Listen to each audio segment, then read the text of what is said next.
بسم الله الرحمن الرحيم. اللهم لك الحمد كما ينبغي لجلال وجهك وعظيم سلطانك. اللهم لك الحمد حتى ترضى، ولك الحمد إذا رضيت، ولك الحمد بعد الرضا. اللهم لك الحمد بالإسلام، ولك الحمد بالقرآن، ولك الحمد أن شرعت لنا خير شرائع دينك، وأن أرسلت لنا خير رسولك محمدا صلى الله عليه وسلم تسليما كثيرا. رب اشرح لي صدري ويسر لي أمري واحلل عقدة من لساني يفقهوا قولي. السلام عليكم ورحمة الله وبركاته. Que la paix d'Allah subhanahu wa ta'ala, sa miséricorde et ses bénédictions soient sur vous, mes frères et sœurs, partout dans le monde. Bonjour, mes frères et sœurs en humanité. Qu'Allah vous guide, mes frères et sœurs en humanité. Toujours, on va continuer dans le dialogue, s'il vous plaît, avec respect total. Il y a quelques-uns qui me disent pourquoi tu as choisi de faire des rappels avec un qamis, c'est pas bien, bonjour les clichés. Je rassure ces gens-là que sur des centaines et des centaines de milliers de visualisations de mes vidéos, la remarque est venue une ou deux fois. Et en général, elle n'est pas venue de non-musulmans, elle est venue de musulmans qui, parce qu'ils ne sont pas objectifs par rapport à une chose que j'essaye de dire, ils essayent de trouver le mal là où il ne faut pas. Donc s'il faut que je mette un costard cravate, je le ferai, Inch'Allah, pas de problème. Écoutez ce que je dis, faites pas trop attention à comment je suis, parce que moi je respecte comment vous êtes, qu'Allah vous guide. Aujourd'hui, dans l'accouchement de l'islam, vous savez que l'arrivée de l'islam dans le monde, alhamdulillah, ne date pas d'hier. Ça fait 1400 ans, un peu plus de 1400 ans que l'islam, alhamdulillah, existe, règne dans le monde. Il continuera à régner, quoi que les sionistes, quoi que les mécréants font, l'islam va continuer à régner. Vous savez, vous avez entendu parler de la Suède suite à l'histoire des caricatures sur le prophète Muhammad sallallahu alayhi wa sallam. Ça fait que 2-3 mois, quelques mois après, il y a eu 15 000 conversions à l'islam. Ces gens-là sont juste ont entendu parler de Muhammad sallallahu alayhi wa sallam, caricaturisé, toute la planète parle de lui, et ils ont juste commencé à lancer leurs recherches sur cette histoire du Coran, de Muhammad sallallahu alayhi wa sallam, de l'islam, et ils n'ont pas trouvé autre chose à faire que dire La ashhadu la ilaha illallah wa ashhadu anna Muhammadan Rasulullah sallallahu alayhi wa ala alihi wa sallam tasliman kathira.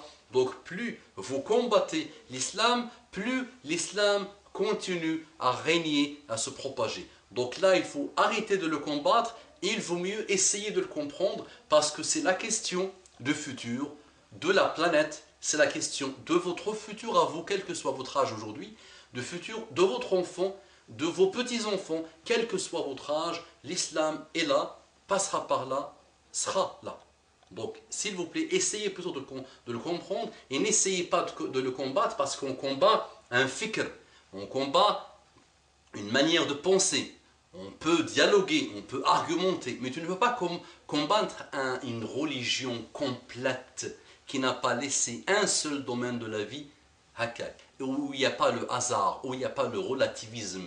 Il y a une grandeur, il y a une beauté, il y a un défi de cette religion qui n'arrêtera pas de défier le monde, et qui a défié le monde depuis Muhammad sallallahu alayhi wa sallam jusqu'à aujourd'hui. Donc dans ce retour, alhamdulillah, de l'islam, surtout par compréhension, les gens commencent à le comprendre, les gens commencent à arriver vers l'islam. Nous avons aujourd'hui des parents qui interdisent à leurs enfants, quand ils sont garçons, de porter la barbe, même si la barbe c'est une sunna, donc ça ne résume pas l'islam n'est pas résumé à la barbe, et quand il s'agit d'un enfant, d'une fille, on lui interdit de porter le hijab, donc ça existe.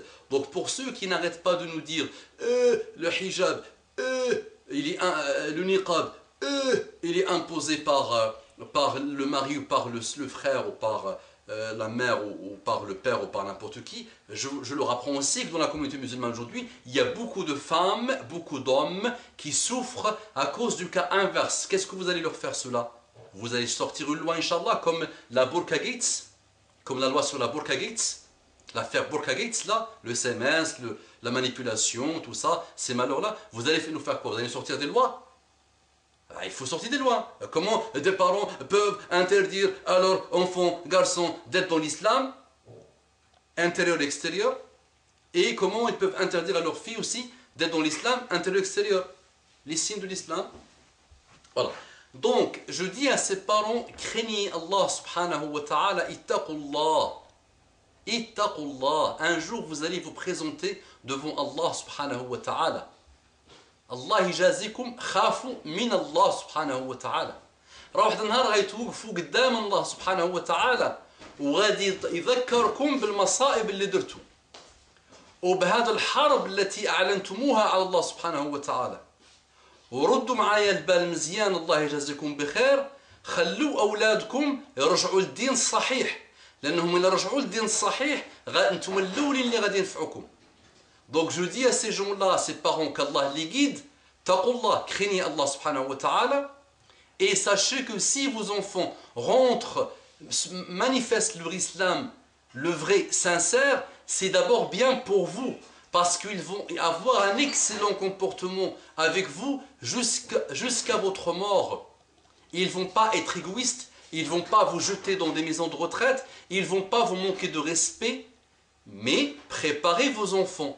Donc ceux qui ont déjà des enfants, qui, alhamdoulilah, commencent à montrer un retour vers Allah subhanahu wa ta'ala, ne leur interdisez pas. Au contraire, aidez-les dans leur cheminement vers Allah subhanahu wa ta'ala et montrez-les par votre expérience à vous l'interdiction totale dans l'islam d'être extrémiste, de vouloir tuer à droite et à gauche, de vouloir piller, de vouloir détruire. Ça, c'est interdit. Il faut les éduquer depuis leur jeune âge. Je ne sais pas si vous l'avez fait. Je ne pense pas que vous l'avez fait malheureusement pour une partie. C'est pour ça on voit sur internet, on voit dans notre entourage que des hommes et des femmes qui se plaignent de leurs parents, qui leur interdisent et qui leur disent si tu portes le hijab, tu n'es plus mon enfant, ou si tu manifestes un signe de religion, si tu manifestes un retour de la religion, parfois même la prière est interdite. Pour ces parents-là, ils ne veulent pas, par peur parfois, il te dit j'ai peur pour mon enfant, pour mon enfant qu'il soit trouvé au Yémen ou dans un endroit au monde à exploser des bombes, à faire des choses. Mais apprends à ton enfant la grandeur de l'islam, apprends à ton enfant la beauté de l'islam, apprends à ton enfant ce qui fait que des millions et des millions d'âmes embrassent l'islam chaque année, alhamdoulilah. Donc apprends à tes enfants tout ça, et depuis son jeune âge, baigne-le dans l'islam. Pour que l'islam ne soit pas une mode pour lui, pour que l'islam ne soit pas une idéologie pour lui, pour que l'islam ne soit pas une réaction pour lui, pour que l'islam soit une continuité de toutes les actions que tu lui as montrées avant même sa naissance, le jour où tu as évoqué Allah subhanahu wa ta'ala lors de ton rapport intime avec sa maman, si tu es père, et lors de ton rapport intime avec son père, si tu es mère. Quand on dit Bismillah, Allahumma jannibna ash-shaytana wa jannib ash-shaytana ma razaqtana. C'est ce qu'on dit à ce moment-là d'intimité. À ce moment-là, tu as fait ta niya, tu as montré une niya que tu veux que ton enfant soit éloigné des shayatin.